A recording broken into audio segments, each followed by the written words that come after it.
اللهم صل على سيدنا محمد يا رب صل وسلم دائما ابدا على حبيبي.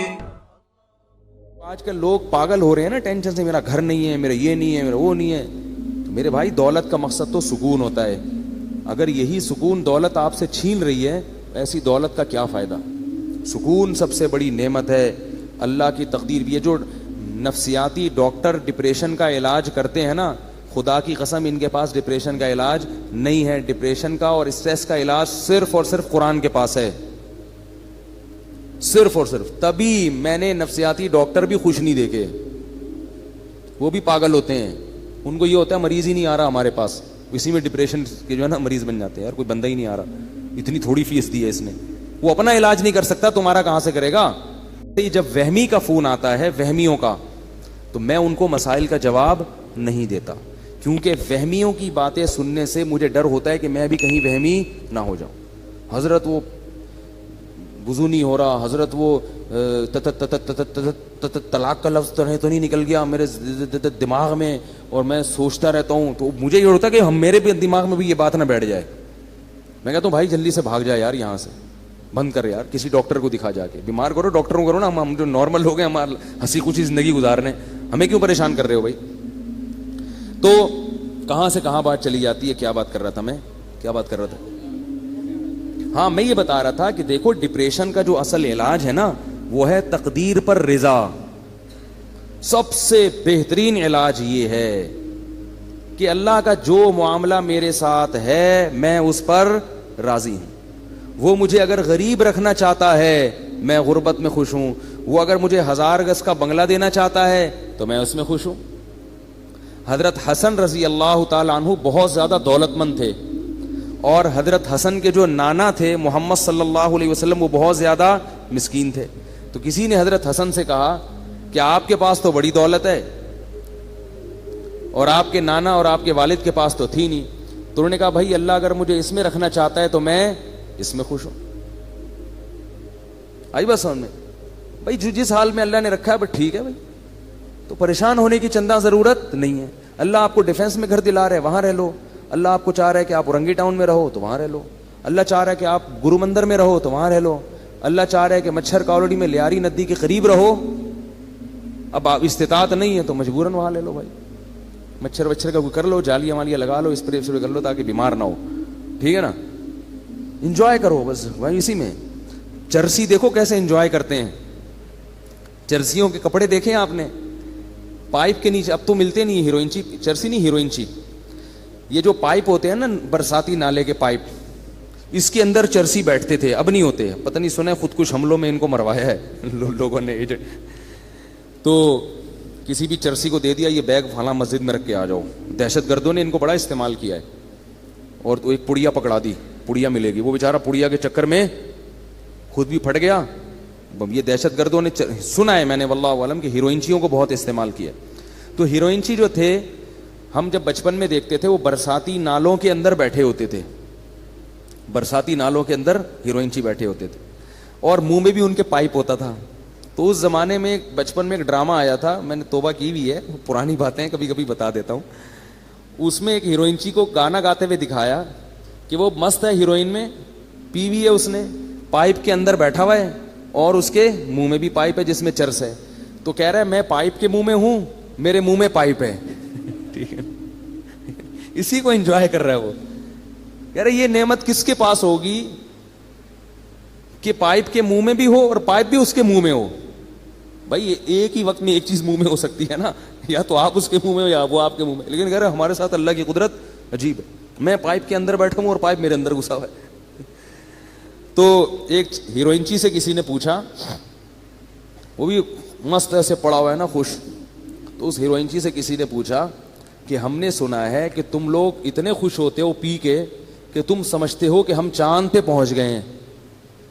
تو ہیروئنچی کہتا ہے تو ابھی کہاں بیٹھا ہوا ہوں میں.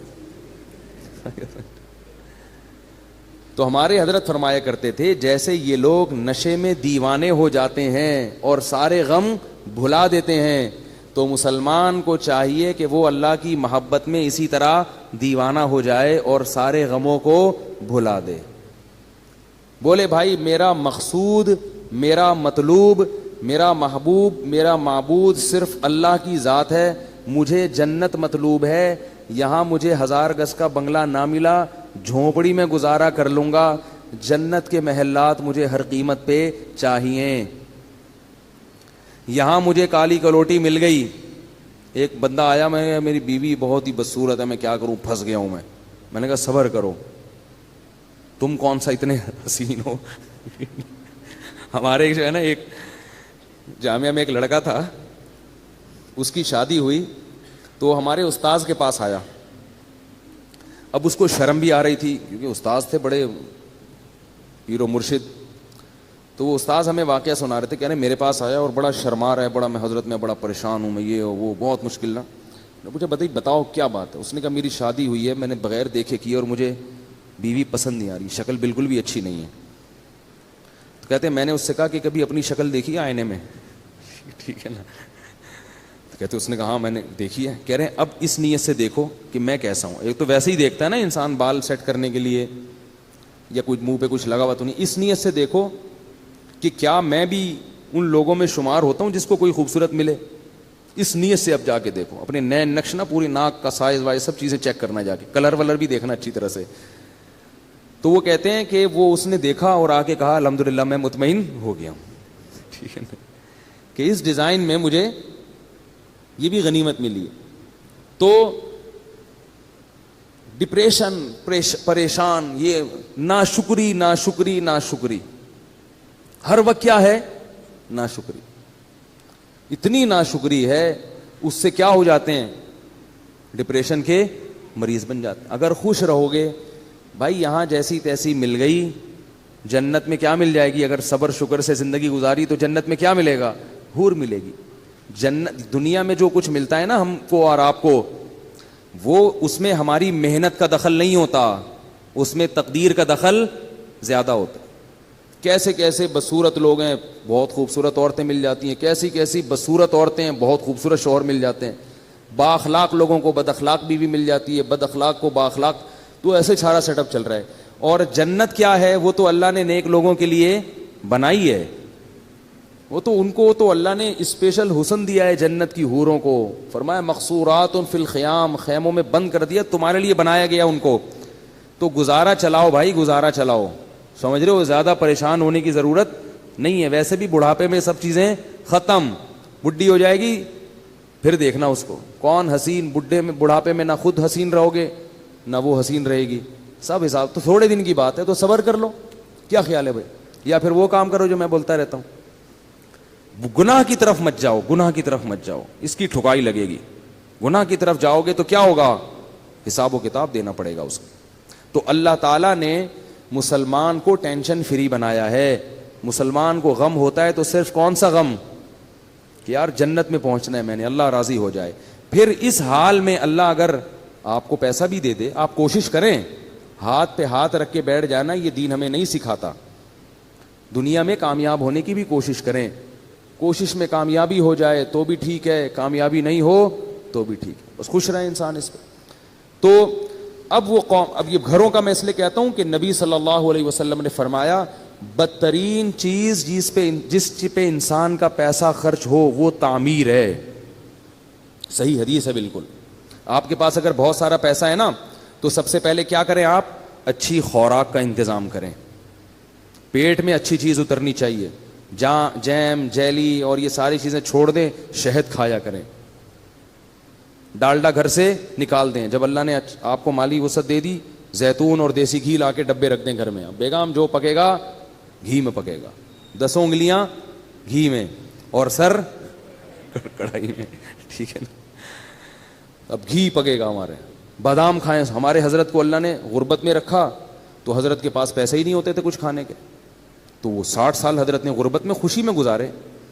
اتنی غربت تھی میرے شیخ و مرشد کے پاس 60 سال کی عمر تک کہ فرماتے ہیں کہ میرے پاس انڈا خریدنے کے پیسے نہیں ہوتے تھے. اور عالم کتنے بڑے تھے؟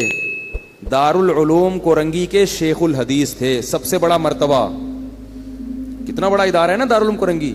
حضرت مفتی محمد شفیع صاحب رحمہ اللہ کے نائب سمجھے جاتے تھے, اور لیکن لوگوں کو پتہ نہیں چلتا تھا آپ کی غربت کا, کیونکہ رہتے اتنے استغنا کے ساتھ تھے نا کہ لوگ ان سے قرضے مانگنے آتے تھے. یہ نہیں کہ غربت میں اپنے پھٹے پرانے کپڑے پہن کے ایسا صورت بنا لی کہ لوگ مولوی صاحب پہ ترس کھا کے پیسے دینا شروع کر دیں. نہ نہ نہ, بڑا استغنا. اور فرماتے ہیں کہ میرا گھر بھی ذرا دور تھا کچی آبادی میں, کیونکہ پیسے تھے ہی نہیں کہ پکی آبادی میں گھر لے لیں. تو فرماتے ہیں میں پتہ کیا سوچتا تھا کہ میں چونکہ بادشاہ ہوں, اور بادشاہ ذرا ہٹ کے رہتا ہے, بادشاہ تھوڑا سا, تو کہہ رہے ہیں ہمارا اسٹائل تھوڑا سا کیا ہے, ہٹ کے, خوش رہتے تھے. کہتے ہیں ایک دن کیا ہوا کہ ایک مہمان ہمارے گھر آیا, دال کھلائی ہم نے, پھر کچھ دنوں کے بعد آیا, دال پکی ہوئی تھی, پھر آیا, دال پکی ہوئی تھی. تو ایک دن آگے کہتے ہیں آپ لوگ کیا دال کے علاوہ کچھ نہیں پکتا؟ وہ مہمان بھی تنگ آ گیا نا. تو حضرت فرماتے ہیں کہ اس کے بتانے سے میری توجہ گئی ہے کہ ہمارے ہاں بہت دنوں سے دال پک رہی ہے, اور اللہ نے ان کو اہلیہ بھی ایسی ہی دی تھی صبر شکر والی, بڑی تعریفیں کرتے تھے اپنی زوجہ کی, وہ ابھی تک ماشاءاللہ حیات ہیں, اللہ ان کی عمر برکت. اللہ فرماتے ہیں کہ مجھے حور بھی مل جاتی تو میں اتنا خوش نہ ہوتا. اللہ نے مجھے ایسی بیوی دلا دی ہے جو ایسی صبر شکر والی ہے جو لاکھوں میں کسی ایک کو ملتی ہوگی, بلکہ کہتے تھے کسی ایک کو بھی نہیں ملی ایسی بیوی. بڑی تعریفیں کرتے تھے اپنی زوجہ کی, کیونکہ انہوں نے کبھی بھی ناشکری, وہ دیکھتی تھی بھائی میرے شوہر غریب ہیں تو جو وہ بھی تو دال ہی کھا رہے ہیں نا, تو ہم بھی دال کھا رہے ہیں, کوئی بات نہیں, اسی پہ گزارا کریں گے. اور ہمارے حضرت کو وہ دعاؤں کی وجہ سے ملی تھی یہ بیوی. ہمارے حضرت کا واقعہ لکھا ہے, وہ بتاتے تھے کہ بچپن میں حضرت کا رشتہ طے کر دیا کسی خاتون سے. اب ان میں حیا بہت تھی, وہ تو پہلے زمانے میں تو نہیں ایسا ہوتا تھا کہ پہلے طے کر لو, ابا کو بتا دو, ابا کرنی ہے کرو نہیں تو میں جا رہا ہوں. یہ تو اب ہوتا ہے نا. پہلے تو وہ لڑکے جب بالغ ہوتے تھے, ایک تو بالغ ہوتے ہی ماں باپ ان کی شادی کی فکر کرتے تھے, ان میں حیا ختم ہونے سے پہلے ان کو گھر بار کا کر دیتے تھے. تو ہمارے حضرت کا جب بالغ ہوئے تو حضرت فرماتے ہیں مجھے تو شرم آتی تھی شادی کا نام لیتے ہوئے بھی. ابا نے کہیں ہماری منگنی کر دی, طے کر دیا.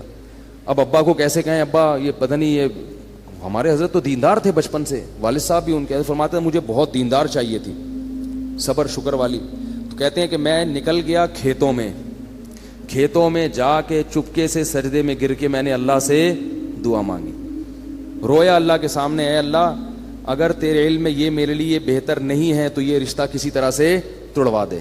زبان کے چونکہ پکے تھے تو خود نہیں توڑنا, زبان دے چکے ہیں, یہیں کسی طرح جان چھڑوا دے یہاں سے, اور ایسی جگہ کروا دے جو میرے لیے بہتر ہو. تو اللہ کی قدرت یہ ہوئی کہ لڑکی والوں نے خود ہی انکار کر دیا کوئی عذر بنا کے. تو پھر حضرت کی یہاں شادی ہوئی جہاں جن کو ہم پیرانی صاحبہ کہا کرتے تھے. تو حضرت بڑی تعریفیں کیا کرتے تھے, اور اتنی ان میں حیا تھی کہ وہ حضرت ان کا فرماتے تھے کہ علماء دعوتیں کرتے تھے تو اس میں لوگ اپنی اپنی اہلیہ کو لے کے جاتے تھے. مفتی محمد شفیع صاحب نے کہا کہ آپ بھی اپنی اہلیہ کو لے کر آئیں. میں نے کہا ٹھیک ہے. میری اہلیہ نے کہا میں گھر کی چار دیواری سے باہر نہیں جاؤں گی. بس جائز ہے جانا, یہ نہیں کہہ رہا کہ نبی صلی اللہ علیہ وسلم بھی اپنی زوجہ کو لے کے گئے دعوت پہ, لیکن ان کا مزاج ایسا تھا بھائی میں گھر میں, مجھے نہیں جانا. تو فرماتے ہیں مفتی شفیع صاحب بڑے خوش ہوئے, کہتے جب ہمارے گھر میں ٹیلی فون لگا, حضرت کے گھر میں پردہ ایسا تھا, مزدور 4 مہینے کام کر کے گئے ہیں. ایک مزدور نے کہا یار یہاں کیا جنات رہتے ہیں؟ کیوں بھائی؟ کہہ رہے میں نے 3 4 مہینے اس گھر میں کام کیا, کسی عورت کی آواز میرے کان میں آج تک نہیں پڑی. وہ ذاتی طور پر یہ چیزیں آدمی ڈنڈے کے زور سے تھوڑی بیوی سے یہ سب کچھ کروا سکتا ہے, تو اپنے اندر تقویٰ ہو. اتنا ان میں تھا کہ ان کی آواز کبھی مردوں کے کان میں ان کی اہلیہ کی نہیں پڑتی تھی.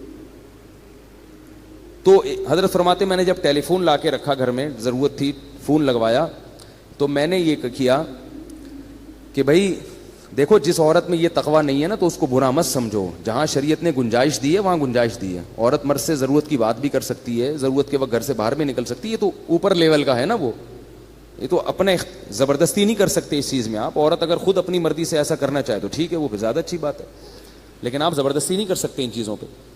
تو فون میں کیا ہوا, حضرت نے فون لا کے رکھا, فرمایا کہ جب فون آئے آپ جب اٹھائیں تو جب ان نون پرسن ہونا تو بات نہ کریں اس سے. اور پتہ کیسے چلے گا کہ اپنی بہو بیٹی کا فون ہے تو فون پہ تھوڑا سا ہاتھ مار دیں, اگر آگے سے عورت کی آواز آئی ہے تو بات کر لیں, یا اپنے کسی بیٹے کی آواز آئی تو بات کر لیں, ورنہ بات نہ کریں. ہم اگر گھر میں کہہ دیں کہ بھائی جب فون اٹھاؤ تو بولو نہیں. تو میرا خیال ہے اگلے دن بیان نہیں ہوگا. بولیں گے پتہ نہیں کس فنڈامنٹلسٹ سے, بنیاد پرستوں سے کہاں پھنس گئے ہیں, طالبان سے شادی ہو گئی ہے. ٹھیک ہے نا. لیکن ہم بھی ایسے ہی ہیں, ہم کون سا اتنے پرہیزگار ہیں. تو اتنا ہی تقویٰ ہونا جتنا, یعنی بھائی جتنے خود ہو اتنے ہی دوسرے پہ کو مکلف بناؤ نا. حضرت تو خود بھی بڑے پرہیزگار تھے نا.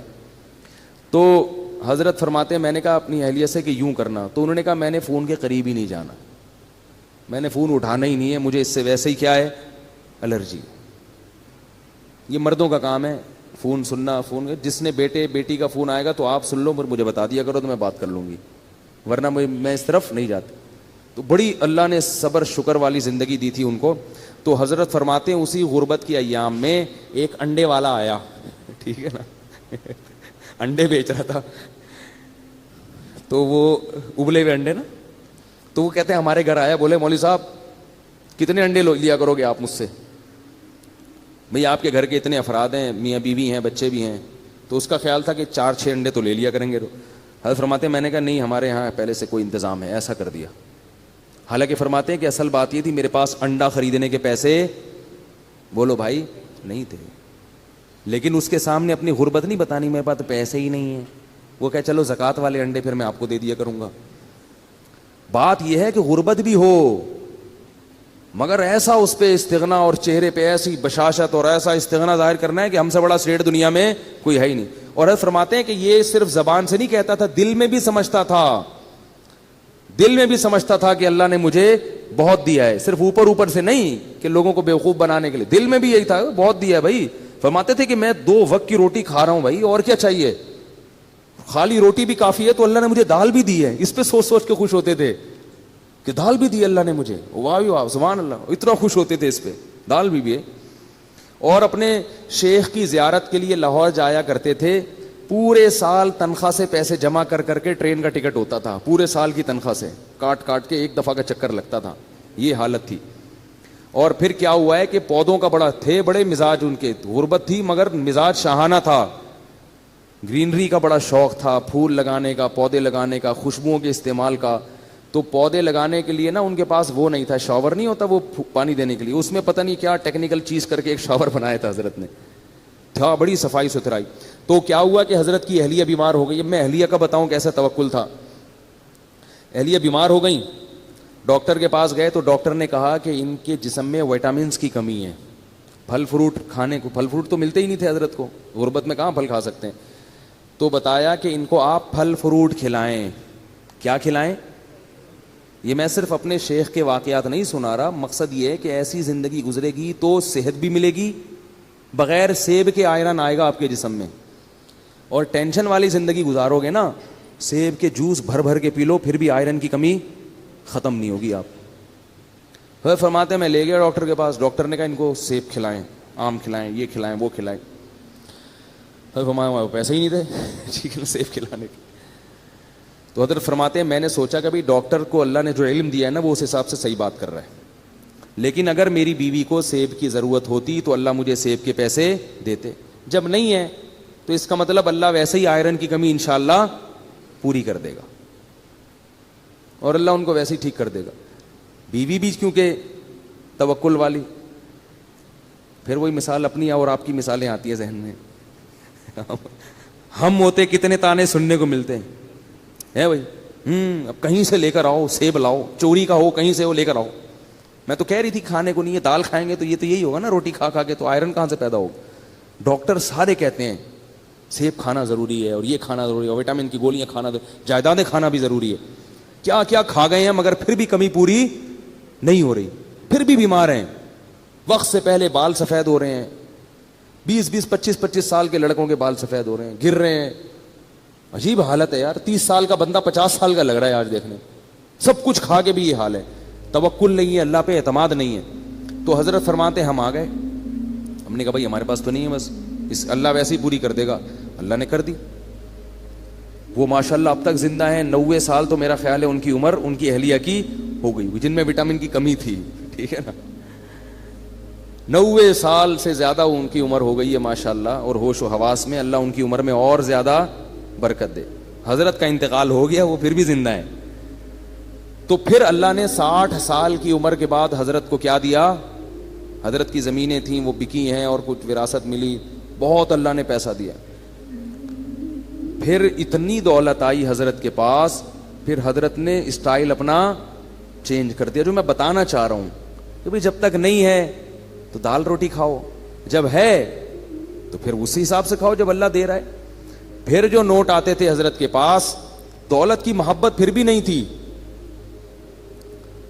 تو حضرت نے بہت سارا پیسہ لگا دیا الائنس میں. وہ ضیاء-ال-حق کے دور میں ایک الائنس والے نکلے تھے, وہ سارا پیسہ ڈوب گیا. ڈوبا ہے تو حضرت کی پیشانی پر اتنا سا بھی بل نہیں آیا, پر ذرا بھی پریشان نہیں ہوئے. جبکہ جن لوگوں کے پیسے اس وقت ڈوبے تھے ان میں سے بہت سے لوگ ہارٹ اٹیک سے مر گئے.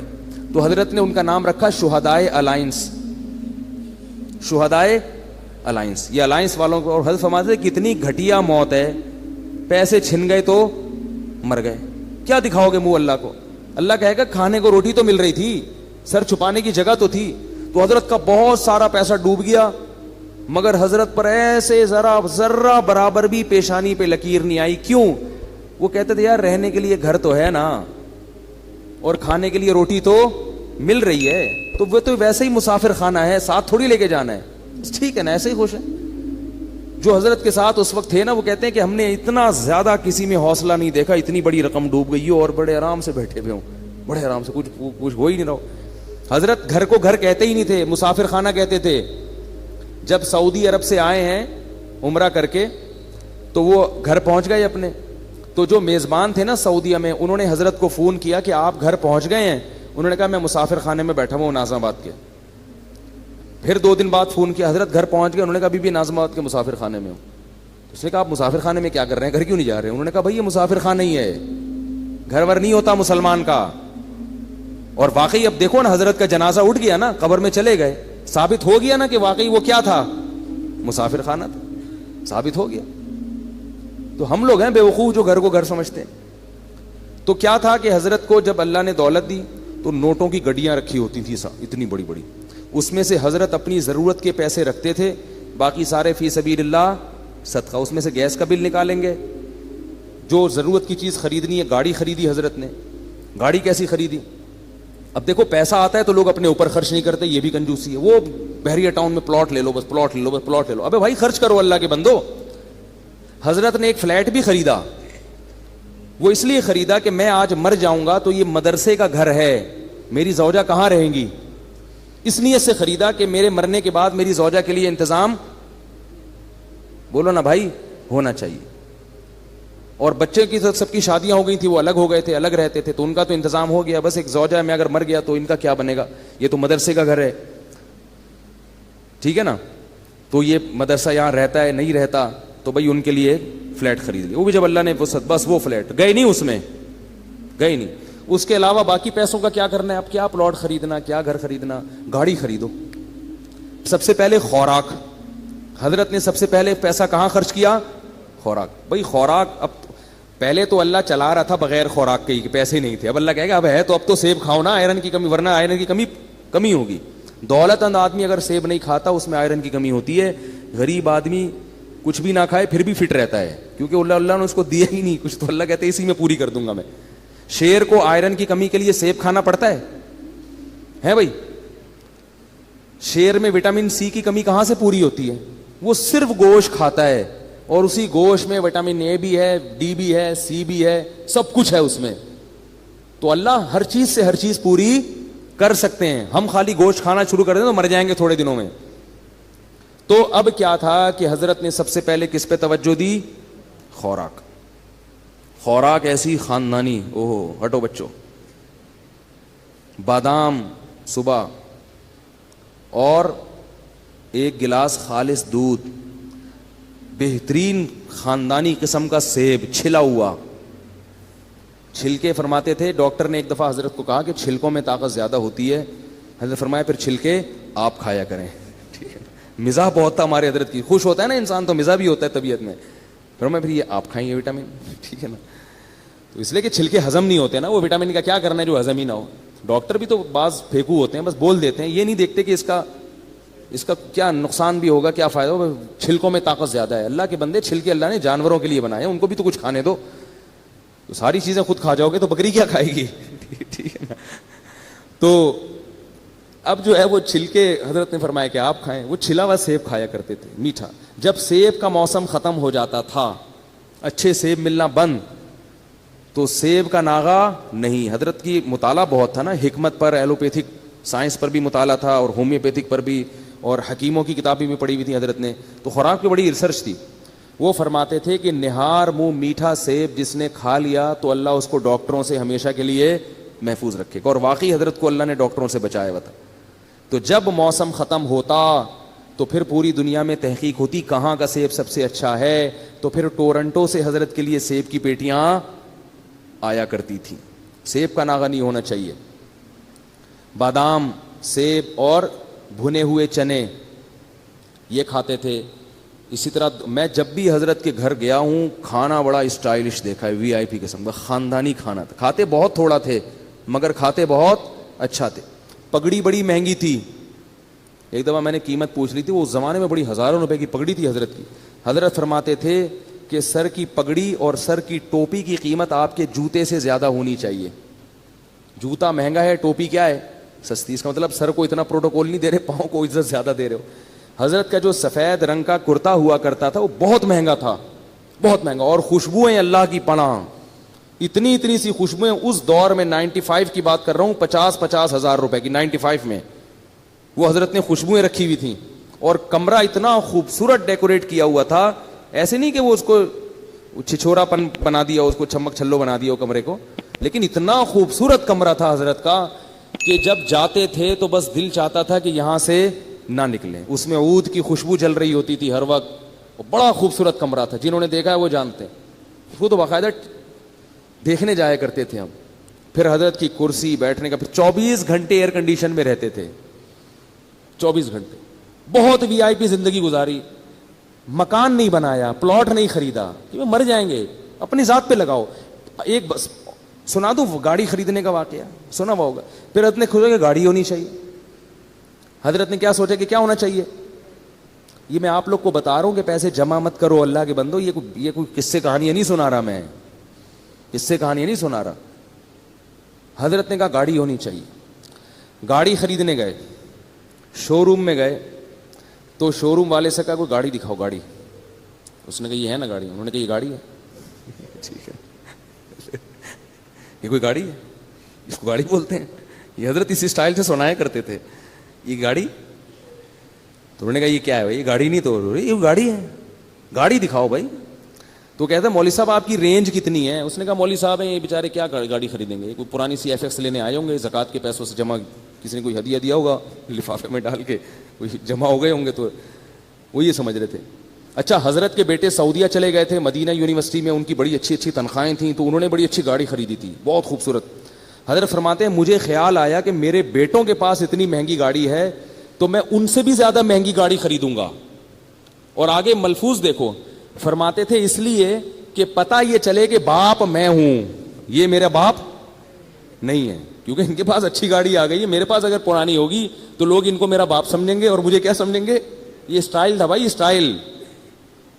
تو فرماتے ہیں میں نے چاہا کہ میں اس سے زیادہ اچھی گاڑی خریدوں گا تاکہ پتہ چلے کہ ابا کون ہے, میں ہوں. ایسا نہ ہو کہ لوگ ان کو میرا بس باپ سمجھنا شروع کر دیں. تو پھر گئے ہیں تو وہ حضرت کو گاڑی کون سی ملی ہے. اس وقت عراق کی جنگ ہو رہی تھی کویت سے, تو سارے کویتی بھاگ گئے تھے. تو ایک کویت کا شہزادہ گاڑی لے کے بھاگا تھا, پاکستان آیا ہوا تھا. تو حضرت نے پھر کویت کے شہزادے سے گاڑی خریدی. وہ اس گاڑی میں ہم نے بھی بہت سفر کیا, اور اتنی خوبصورت وی آئی پی گاڑی تھی, بیٹھ جاؤ تو اٹھنے کا دل ہی نہیں کرتا تھا. اور فرماتے تھے پھر اس میں جو پیٹرول ڈلواتا تھا تو یہ نہیں کہ 5 روپے کا پیٹرول ڈال دو, یہ بھی کنجوس آدمی کا کام ہے, 50 روپے کا پیٹرول ڈالتا ہے. اب بھائی جب تیرے ہاتھ میں ہے گاڑی تو ٹینکی بھر دینا ایک دفعہ میں, تو کوئی لے کے تھوڑی بھاگ رہا ہے. وہ بھی دماغ میں ایک ہوتا ہے نہیں بھروں گا نہیں, بار بار پیٹرول پمپ پہ لائن لگا کے کھڑا ہوا ہوگا, مگر ایک دفعہ تسلی سے بھرے گا نہیں. تو فرماتے میں جب پیٹرول پمپ پہ جاتا تھا تو ٹینکی بھرتا تھا میں, اور وہ بھرنے میں بہت ٹائم لگتا تھا. لوگ مڑ مڑ کے دیکھ رہے ہوتے تھے بھائی کس کی گاڑی ہے یہ. تو حضرت فرمایا کرتے تھے گاڑی بڑی ہونی چاہیے, ٹینکی بھری ہوئی ہونی چاہیے. یہ حضرت کا ملفوظ تھا. تو جب دولت اللہ نے دی تو اسٹائل بولو نا بھائی, چینج ہو گیا. تو جو اپنی ضرورت کی گاڑی کے پیٹرول کے پیسے نکال لیے, گیس بجلی کا بل نکال لیا, کھانے کے پیسے نکال لیے, اس کے بعد جتنے پیسے تھے حضرت گنتے نہیں تھے, وہ سارے فی سبیل اللہ صدقہ, گنے نہیں, بس سب صدقہ. اتنا بڑا اللہ نے دل دیا تھا. یہاں تک کہ جن مدارس میں پڑھایا تھا 20-20 سال, ان سے جو تنخواہیں لی تھیں وہ تمام تنخواہیں واپس کر دی حضرت نے ان کو. بہت سخاوت کے دریا تھے بھائی وہ تو, ایسے ایسے نوٹ ایسے اٹھا کے نا غربا اور مساکین اور مدارس پہ اور مختلف جگہوں پہ خیر کے کاموں پہ خرچ کرتے تھے. کیسے اسٹائل سے زندگی گزاری بھائی انہوں نے, خوش, اور چہرہ ایسا چمکتا تھا, سرخ چہرہ ان کا, دیکھ کے لگتا ہی نہیں تھا ان کو کوئی بیماری. کیونکہ آدمی جب خوش ہوتا ہے بیمار تھوڑی ہوتا ہے. ایک دفعہ ڈاکٹر آئے ان کو دیکھنے کے لیے, ویسے ہی کسی نے, حضرت ڈاکٹروں کے پاس نہیں جاتے تھے, تو ڈاکٹر جب آیا نا تو انہوں نے کہا کہ, اس نے کہا کہ آپ کو کوئی بیماری نہیں ہے. 78 سال کی عمر میں. حضرت نے کہا آپ کو کیسے پتا چلا؟ انہوں نے کہا آپ کا جو فیس اور آپ کا جو باڈی ہے نا, اس سے پتہ چل رہا ہے کہ نہ آپ کو شوگر ہے, نہ بلڈ پریشر ہے, کوئی بیماری نہیں, فٹ فاٹ نہیں ملی. تو اتنی زبردست صحت تھی. لیکن اس کے باوجود حضرت پھر کیا کرتے تھے, موت کے لیے تیار. ہمارے ہاں کسی کے پاس پیسہ ہو, صحت بھی ہو, تو کہے میں مروں نہیں, باقی سب کچھ ہو جائے. تو حضرت فرماتے تھے کہ جب بیمار ہو گئے نا آخری وقت میں, تو علماء کچھ ملنے کے لیے آئے. انہوں نے کہا آپ کی طبیعت بہت خراب لگ رہی ہے, آپ کو, ہم آپ کو دیکھ کے پریشان ہو رہے ہیں. تو فرمایا کہ 75 سال کی عمر میں آدمی نہیں مرے گا تو کب مرے گا بھائی, ٹھیک ہے نا, مرنے تو آرام سے, خوشی خوشی دنیا سے گئے ہیں, آپ تو مرنے کا ٹائم ہے, کوئی بات نہیں, اب جانے. اور فرماتے تھے کہ میں 63 سال کی جب میری عمر ہوئی تھی تو مجھے اس کے بعد سے پھر زندہ رہتے ہوئے شرم آنے لگی تھی. کہتے تھے میں سوچتا تھا کہ نبی صلی اللہ علیہ وسلم 63 میں چلے گئے, تو ابھی تک ہے یہاں پہ, ٹھیک ہے نا. کہتے مجھے شرم آتی تھی یار, اب میں ابھی بھی زندہ ہوں. اور فرماتے تھے کہ جب میرے بچوں کے بھی بچے ہو گئے تو وہ مثال دیتے تھے کہ جب پلیٹ فارم پہ نئی گاڑی آتی ہے تو پرانی والی گاڑی کو پلیٹ فارم چھوڑنا پڑتا ہے. تو میں کہتا تھا میرے تو بچوں کے بھی بچے ہو گئے, میں ابھی تک پلیٹ فارم پہ بیٹھا ہوا ہوں, تو جا ہی نہیں رہا میں. تو ایسا آدمی ٹینشن لے گا کسی چیز کی؟ بولو نا بھائی. صحت کا خیال بھی کر رہے ہیں, سب کچھ ہے, بس اللہ نے جب اٹھانا تھا اٹھا لیا. کتنے آرام سے دنیا سے چلے گئے, آرام سے. اور ہم لوگ ہر وقت پیسہ پیسہ پیسہ پیسہ, اس نے یہ کر لیا, میرے پاس میری تنخواہ کم ہے, اس کی تنخواہ زیادہ ہے. تو یہی تھا قوم عاد میں, بڑے بڑے گھر بنا کے فخر کرنا. تو اللہ نے بھائی ہمیں ان چیزوں سے منع کیا ہے, دنیا سے دل لگانے کی اجازت نہیں دی ہے. اسی سے ڈپریشن کا علاج ہوگا اور اسی سے ہماری اسٹریس ختم ہوگی. گولیاں کھانے سے یہ مسئلے حل نہیں ہوتے. اللہ تعالیٰ سمجھنے کی, عمل کی توفیق عطا فرمائے. سبحانک اللہم و بحمدک, نشہد ان لا الہ الا انت, نستغفرک و نتوب الیک.